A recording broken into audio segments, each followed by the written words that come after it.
message that I'm sharing today is going to be from the book of Ruth, but it's not Ruth's story, it's Naomi's story. I'm looking at Naomi's story, and Naomi's loss was more than just grieving a partner and grieving sons, but she lost hope, and she lost a sense of personhood. She's suddenly invisible and unworthy in the eyes of society. In the passage that we just read, how Naomi was changed by grief. She pushed people away, and then she distanced herself from God. And we see in the language that she used, she said, she went suddenly from talking about the Lord and from using the name that the Israelites use for God, Yahweh, and then she ends up saying the Almighty. It's a little bit of a distant language. She said, the Almighty has caused bitterness in my life. She could not see hope. And then I think the very last thing she said, I am no longer myself. Her name, Naomi, means pleasant. It means joy. And she said, there is no longer an ounce of joy left in me. You should call me bitter, because that's what I am now. I am bitter. We cannot separate being human from grief. And sometimes it feels like we're broken pieces of a whole. And so the question is there a place for us who have been touched by grief? Is there a place for those of us who feel like we're broken pieces of a whole? The good news is God.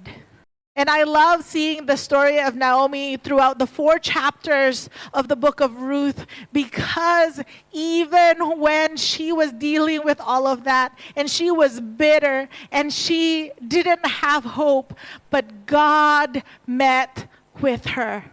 Sometimes we think that our struggles is going to make God distant from us. But God loves us so much that He will meet us where we are.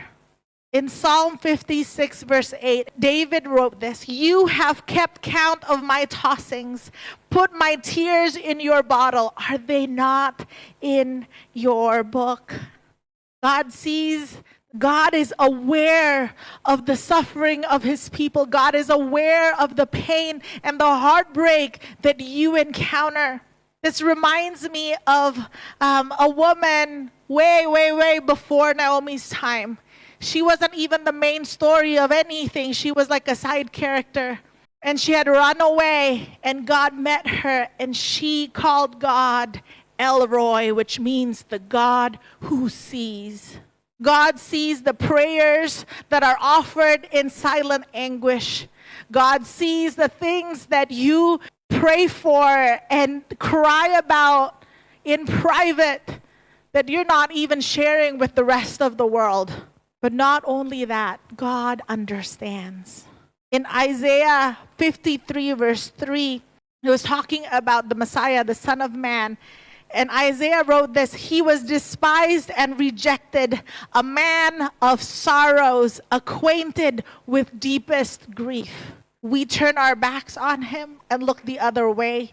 He was despised and we did not care.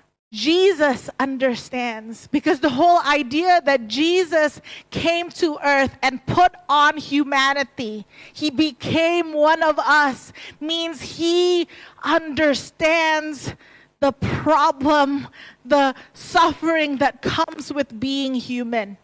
So the end of the story in the book of Ruth is that Ruth married Boaz, and they had a son, and people pretty much said, Naomi, you now have a son. You have a family again. Friends, the end of the book of Ruth isn't an ending. It's actually a beginning.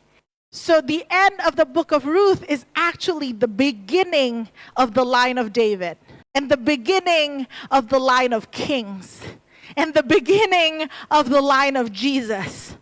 It was a beginning because God restores.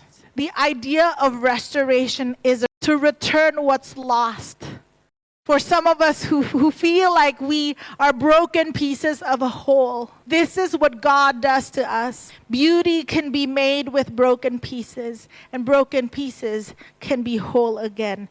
And friends, For those of us who are acquainted with grief, any kind of grief, we do not grieve like people who have no hope. The point of this Christian faith that we base our lives on is the resurrection of Jesus Christ. But at the end of everything, when Jesus comes again, he will restore and create and redeem this world. There will be a new heaven and new earth. And it says there will be no pain. There will be no tears. There will be no sickness and no death. God himself will be with his people. What we look forward to, the ultimate restoration, will come. So for those of you who are grieving, I want to invite you to be close to the Lord. You know, the best decision that Naomi did was to come home. Not about a physical coming home, but to be close to the Lord and to God's people. You can get mad, you can cry, throw a tantrum. You're safe with God. This is the God who sees you, the God who understands, and the God who wants to restore your life. What is the name? Jesus, you deserve the praise.